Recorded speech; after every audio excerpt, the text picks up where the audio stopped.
Hello, আসসালামু আলাইকুম guys, কেমন আছেন সবাই? আশা করি সবাই ভালো আছেন। তো আজকে আমরা দেখাবো কিভাবে কাস্টার্ড বানাতে হয়। তো ১ম এ সমপরিমাণ দুধ দিয়ে নিবে।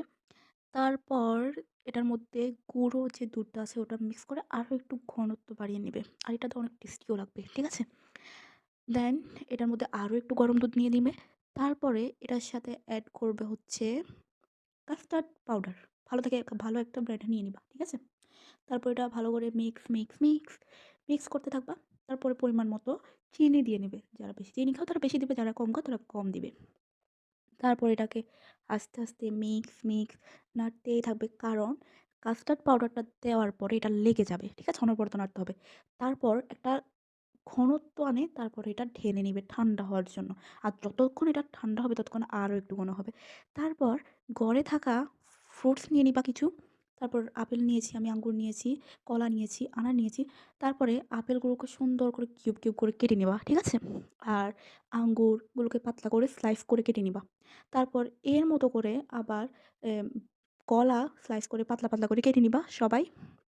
সবকিছু সুন্দরভাবে গুছায় নিবা। ঠিক আছে? আনারের খোসা ছাড়িয়ে দানাগুলো আলাদা করে ফেলবা। সবকিছু সুন্দর করে কাটবা। ঠিক আছে? আর আপেলগুলো একটু লাল নেওয়ার চেষ্টা করবা। কারণ লাল লাল ফলগুলা খুব সুন্দর ফোটে। ঠিক আছে? তারপরে এগুলা সবকিছু সুন্দর করে পরিবেশন করবা এটার উপরে। এগুলা মিক্স করে, এখন তো শীতকাল, তারপরও ফ্রিজে রাখতে পারো। ঠিক আছে? তাহলে স্বাদটা দ্বিগুণ হয়ে যাবে।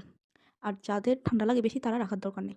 তারপর সবকিছু এভাবে দিয়ে নেবা। আর যত বেশি ফ্রুটস দিবা তত বেশি এটার স্বাদ। ঠিক আছে? আর ভুলেও এটার মধ্যে কোনো টক ফল ইউজ করা যাবে না। তাহলে পুরা স্বাদটাই বরবাদ হয়ে যাবে। তারপর সুন্দর করে সবকিছু পরিবেশন করে একটার পর একটা দিয়ে নিবা। দেখবা কতটা সুন্দর লাগে এটা। ঠিক আছে? সবকিছু এভাবে দিয়ে মিক্স করে ফ্রিজে রাখবা। আগেই বলেছি যারা ফ্রিজে রাখতে চাও তারা রাখবা, আর না হলে রাখার দরকার নেই। এভাবে পরিবেশন করবা সুন্দর করে। এ দেখো কতটা সুন্দর লাগছে, কতটা কিউট লাগছে। একটার পর একটা দিয়ে নিবা আনার, যাদের ঘরে যতটা ফল আছে। আর কলা কিন্তু মাস্ট দেওয়ার চেষ্টা করবা। কলাটা অনেক ভালো লাগে। ঠিক আছে? এটার মধ্যে। এই যে হয়ে গেল আমাদের কাস্টার্ড। অনেক সুন্দর হয়েছে আর এত টেস্টি হইছে। ট্রাস্ট মি, অনেক মজা হইছে। আর যাদের ঘরে আইসক্রিম আছে তারা একটু আইসক্রিম দিয়ে নিতে পারো। তাহলে তো এত স্বাদ লাগবে যেটা বলার বাইরে।